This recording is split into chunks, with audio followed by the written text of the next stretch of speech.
La no violencia es una filosofía que define que nada justifica el homicidio, que nada justifica el feminicidio, y le da un lugar pues sagrado a la vida humana en todo esto, pues en la corriente de la que yo bebo, de la no violencia, y la que me parece la más adecuada. Esto nos pone entonces en encrucijadas difíciles de qué hacer con alguien que está generando mucho daño a la sociedad. Entonces nos encontramos muchas veces con la cárcel, con las capacidades que tenemos de resocializar a alguien, qué hacemos con un combatiente.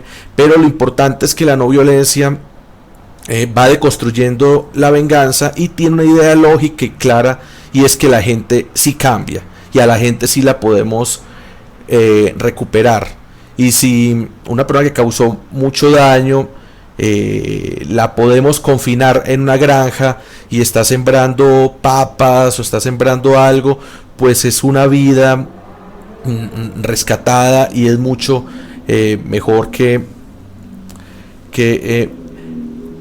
haberlo eliminado. Y entonces vamos teniendo aquí unas ideas aún mayores, aún más fuertes de la no eliminación de la persona, y es precisamente como no deshumanizar al contrincante, no deshumanizar al enemigo, saber que puede haber algo que rescatamos de ahí, que tenemos estos intereses enfrentados, pero que aún así hay algo sobre lo que nos podríamos poner de acuerdo. Si estuviéramos en otra situación, esta persona sigue siendo valiosa y hay algo que yo veo valioso sobre esa persona.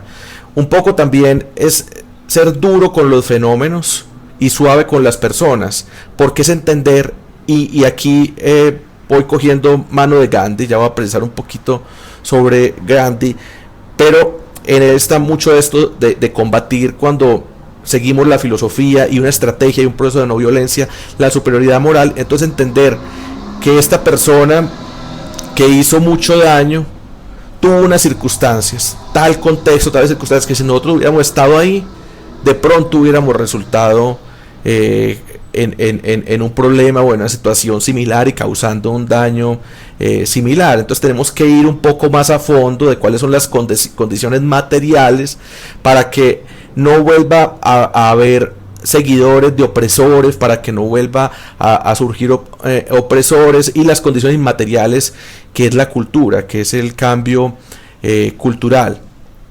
Entonces siempre hay un esfuerzo por convencer, hay una forma de tratar al derrotado y a ese contrincante, inclusive a ese combatiente, darle una salida lo más digna posible, porque es también llevar a la negociación, llevar al diálogo, llevar al acuerdo. Pero entonces cuando empezamos a coger a Gandhi, que sin duda pues tiene que ser un pilar de esto, sigue siendo un eje maravilloso, pues nosotros traemos de él que es un señor que, sin coger las armas, sin armar ejércitos, sacó a los ingleses de la India. Pero entonces empieza una parte muy importante, y es poderse imaginar a los ingleses bien en Inglaterra, es decir, como con una salida digna.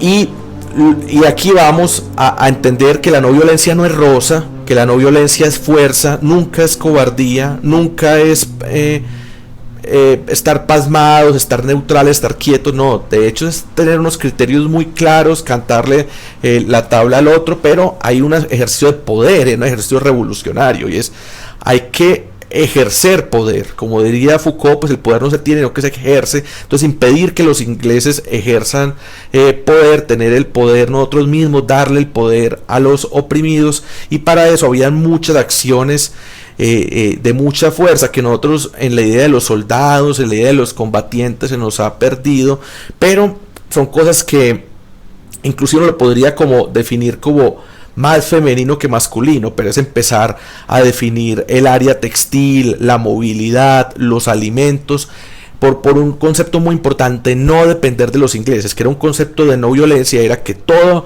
la economía estuviera en manos de los indios, ¿cierto? Porque se les dice hindúes a los de la religión e indios a los de la India.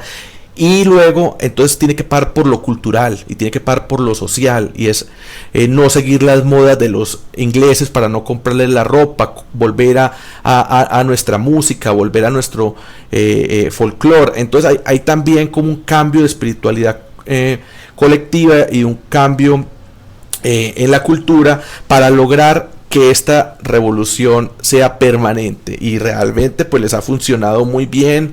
La India ha seguido su camino. Gandhi tiene algo que nosotros miraremos más allá y tiene que ver mucho con encontrar, digamos, como ese conflicto de interés con los ingleses, pero de decir, yo tengo que dar ejemplo, yo tengo que cambiar a mí mismo y no voy a cambiar a mis compañeros y a mis compañeras ahí de lucha, de colectivo. Los indios, las indias, trató muy duro con los musulmanes, con los hindúes, pero entonces cambiar yo, ¿cierto? Voy a poner sobre mis espaldas el cambio de mí mismo y no el cambio de los otros. Pero vamos llegando a algo profundo en esto, y es que las revoluciones violentas no son sostenibles, y las revoluciones de la no violencia sí, porque primero implican organizarse mucho mejor, cambiar la economía, cambiar lo cultural, y se preocupa mucho por lograr grandes acuerdos.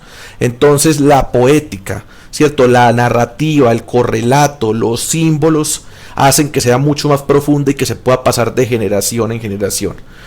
Cuando es con la violencia suele ser un atajo, sigue habiendo imposición dentro del grupo mismo, y como decía una frase de la Revolución Francesa, uno puede hacer lo que sea con una bayoneta, que eran estos rifles con un cuchillo, menos sentarse encima. Entonces como que no se puede estabilizar lo suficiente, y tiene como un duende, tiene como un diablito que hay que investigar más. Es como no hacen cambios profundos, como la reflexión, ¿cierto? Esto es muy platónico, como que no logran penetrar a una idea completamente distinta a los de los otros. Lentamente se vuelven a aparecer otra vez, ¿cierto? Encuentran similitudes con el opresor. Entonces la revolución empieza bien, y a los 10 o 15 años se vuelve dictadura, empiezan a haber vicios como había antes de corrupción, se crea otra nueva élite, otra nueva desigualdad, y lo único que hicimos fue cambiar los rostros y los personajes. Por eso es más importante el fenómeno histórico que las personas, y por eso no se puede personalizar tanto el enemigo. Pero entonces la reflexión de lo estratégico y de la fuerza de la revolución no violenta es que deja también una sostenibilidad y unos cambios mucho más profundos, pero también por otra cosa estratégica, y es que no deja heridas abiertas. Entonces tantas heridas abiertas en la sociedad hacen que sigan ciclos de violencia, y que la hija, el hijo de un señor, de un combatiente, de un líder asesinado, nunca te va a perdonar a vos como revolucionario esa muerte. Entonces es imposible luego convencerlo de que sos legítima, que sos justo. Entonces es muy importante con la no violencia y con las revoluciones y los grandes cambios históricos de la no violencia cerrar ciclos. Ustedes dirán, pero es que eso solo ha funcionado en la India. No, también ha funcionado en Portugal, también ha funcionado en Irlanda, y hay que perseguir, ¿no?, qué pasa en los pequeños contextos históricos. Aquí en Colombia tenemos un referente maravilloso que es el de Pastora Mira, en un municipio que es una riqueza, un paraíso de agua, que es San Carlos. Y esta mujer, mientras los paramilitares y los guerrilleros se daban balas, reunía a la comunidad, hacía que vencieran el miedo, que se juntaran, que no hubiera la desconfianza entre ellos, porque a todo el mundo le empezaban a señalar como colaboradores de la guerrilla y del paramilitarismo. Empezó a cerrar las heridas, buscando todavía en caliente, en medio del conflicto, los desaparecidos, los muertos de otro, creando entre familias reuniones de reconciliación, porque si no el municipio era inviable, y volviéndolo a ordenar a nivel económico, o sea, lo práctico. Entonces digamos que ella ayudó a organizar el gobierno, y un gobierno bastante autónomo, y que se fortaleciera un poco la democracia, con una amplitud de de cerrar heridas y que, no sé, los que acusaban de estar más cerca de los paramilitares pudieran estar en el gobierno, por los que acusaran de estar más cerca de la guerrilla igual. Entonces, una gran ordenadora del territorio, de lo municipal, y de ahí empezar a tener nuevos sueños y nuevas convicciones con lo ambiental, proyectos que daban mucho trabajo con el turismo, con el ecoturismo. Y esa es Pastora Miaga en San Carlos. Y no todo lo tenemos que calificar, ¿cierto? O decir esto sí es revolución, esto no es revolución, pero es proteger, es desarrollar, es cambiar un municipio y es hacer que la vida sea posible a nivel colectivo, ampliando el nosotros. Quisiera terminar hoy presentándoles a un autor que se llama Michael Ignatieff. A mí hay una frase que me mata de él y que me guía mucho en mi trabajo de investigación social, que quiero que le sirva y que nutra movimientos sociales, que es: el asco es un pobre sustituto para la conciencia, ¿no? Entonces tenemos que entender qué pasó, tenemos que entender qué tenía en la cabeza ese combatiente, ese genocida, para que no nos vuelva a pasar. No es que lo vayamos a disculpar, sino que tenemos que entender la línea de base, qué está ocurriendo, quiénes están ahí, de qué los podemos convencer y cómo podemos volver menos atroz un enfrentamiento, un conflicto, luego dejar unos canales de comunicación abiertos para que el conflicto termine más rápido y sin tanta trampa, sin tanta atrocidad, pues lo que es la violación del derecho internacional humanitario. Por supuesto tenemos que hacer que el otro pare, quitarle el poder al opresor, al injusto, pero ir comprendiendo e ir poniendo en un lugar y hacer un llamado, digamos, a recuperar el honor a ese que está combatiendo, pues cosas claras de: vea, quitemos las minas antipersonales, usted, señor Estado, no bombardee, o quitemos los menores de la violencia. O sea, tenemos que referirnos también a contextos donde, pues, pucha, aquí ya empezó el conflicto y por cerrar los ojos duros no va a acabar. Entonces, ¿cómo lo